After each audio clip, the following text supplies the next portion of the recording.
আসসালামু আলাইকুম। আমি প্লাজমা প্যারামেডিক্যাল ইনস্টিটিউটের একজন স্টুডেন্ট। আমার নাম প্যাট্রিক গোমেস। আমার ব্যাচ নম্বর হচ্ছে 310। আজকে আমি বলবো নিউমোনিয়া ডিজিজটা নিয়ে। এটি শীতকালীন সময়ে ছোট বড় সকলেরই হয়ে থাকে, তবে শিশুদের এই রোগের সংক্রমণটা বেশি হয়। নিউমোনিয়া হচ্ছে অ্যালভিওলাই ডাক্টের একটি ইনফ্ল্যামেটরি ডিজিজ। এ রোগে শ্বাসকষ্টও হয়। এই রোগের বিভিন্ন কারণ রয়েছে। এর মধ্যে হচ্ছে যে স্ট্রেপ্টোকক্কাস নিউমোনিয়া ব্যাকটেরিয়ার সংক্রমণে এই রোগটি হয়ে থাকে। এছাড়াও ভাইরাস এবং ফাঙ্গাইও এর জন্য দায়ী। যেমন জেনারেল রেজিস্ট্যান্স পাওয়ার কমে গেলে এর একটি হয়ে থাকে।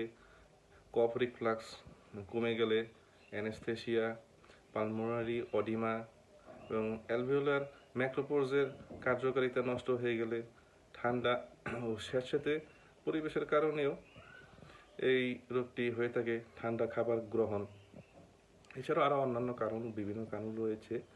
এ রোগে হলে যে লক্ষণগুলো দেখা যায়, যেমন কাঁপুনি দিয়ে জ্বর আসে, 103 থেকে 4 ডিগ্রি পর্যন্ত জ্বর হয়, শ্বাসকষ্ট হয়, বুকে কাশি হয়, বুকে কফ জমে যায়, কফ নির্গমনে কষ্ট হয়, জিহ্বা লেপাকৃত দেখায়, শ্বাস প্রশ্বাস ঘন ঘন হয়, পালস বৃদ্ধি পায়, সাইনোসিস হতে পারে, বুকে ঘর ঘর শব্দ হয়, প্রস্রাব কমে যায়।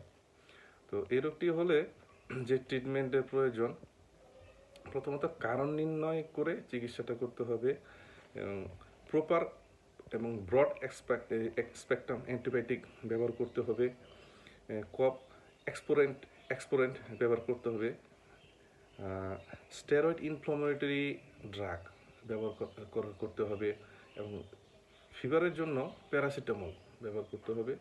এছাড়াও যদি শ্বাসকষ্ট বেশি হয়, তখন ইনহেলেশন নেবুলাইজেশন ব্যবহার করতে হবে এবং দেখা যায় ভিটামিন সি জাতীয় ওষুধ এবং পুষ্টিকর খাবার, সহজপাচ্য খাবার খেতে হবে এবং পার্সোনাল হাইজিনগুলো খুব ভালোভাবে মেনে চলা উচিত।